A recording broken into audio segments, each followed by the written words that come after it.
Au Rayon X vous présente cette semaine des images d'écho-Doppler réalisées dans le cadre d'accidents vasculaires cérébraux.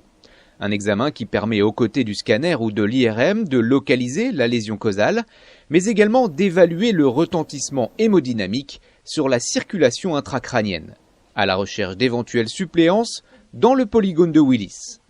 Illustration commentée par le docteur Marie-Pierre Gobin-Méteil.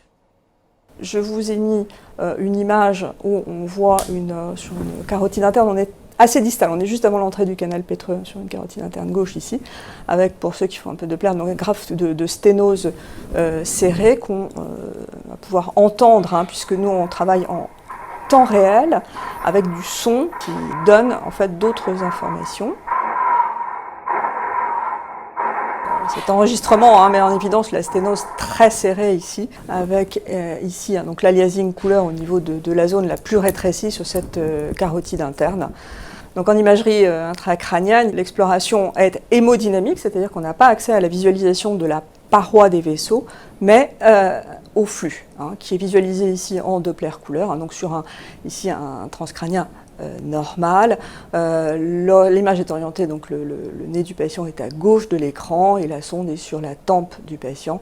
Et on identifie les artères de la base du crâne, avec ici la cérébrale moyenne, la cérébrale antérieure, donc homolatérale, la position de la sonde. Et ici, on a passé la scissure interhémisphérique et on se retrouve sur les artères contralatérales. Donc ici, on a tout le polygone antérieur qui circule dans le bon sens, rouge-bleu, puisque ce Doppler couleur nous donne aussi le sens de circulation des artères, ce qui va être important dans la prise en charge par les suppléances, ce qu'on appelle le polygone de Willis.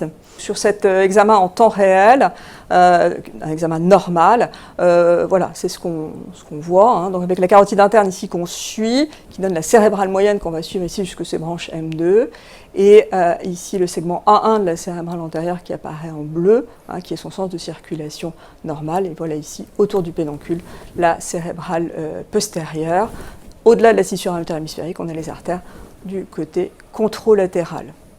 Donc là, on est sur un cas pathologique, c'est une femme qui a 80 ans, qui est hospitalisée pour un accident vasculaire dans le territoire carotidien droit, sylvien droit, en explorant ses artères cervicales. Donc on a ici la carotide commune, le bulbe carotide interne ici, et on voit qu'il y a énormément de matériel au sein de ce bulbe, avec une fine calcification et du matériel peu écogène qui comble le bulbe. Et en fait, ce comblement, c'est obstructif, il n'y a pas de flux qui circule dans cette carotide interne, donc qui est bouché. Donc c'est une bonne raison qu'il y ait eu un accident vasculaire dans ce territoire. Ce qui est intéressant maintenant d'avoir comme information sur cette carotide interne qui est bouchée, c'est comment se fait la circulation en intracrânien. Donc quel est le flux dans la cérébrale moyenne droite. Donc on voit ici qu'il est relativement bien modulé avec un bon débit chez cette patiente. Donc ça ne peut pas être la carotide interne qui alimente la cérébrale moyenne vu qu'elle est bouchée.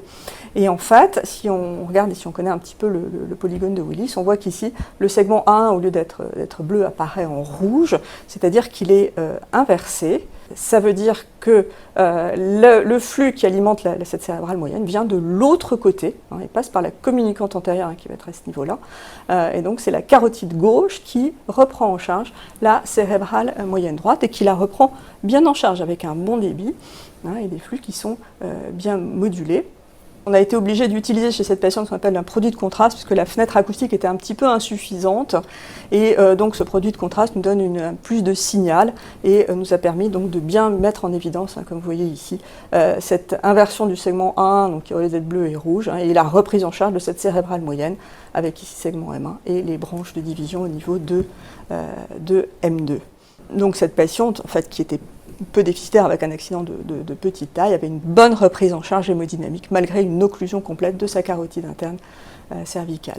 La reprise en charge hémodynamique de bonne qualité fait qu'elle a des conséquences cliniques qui sont modérées. C'est la fin de ce numéro, merci de votre fidélité et rendez-vous le mois prochain pour découvrir de nouveaux cas cliniques.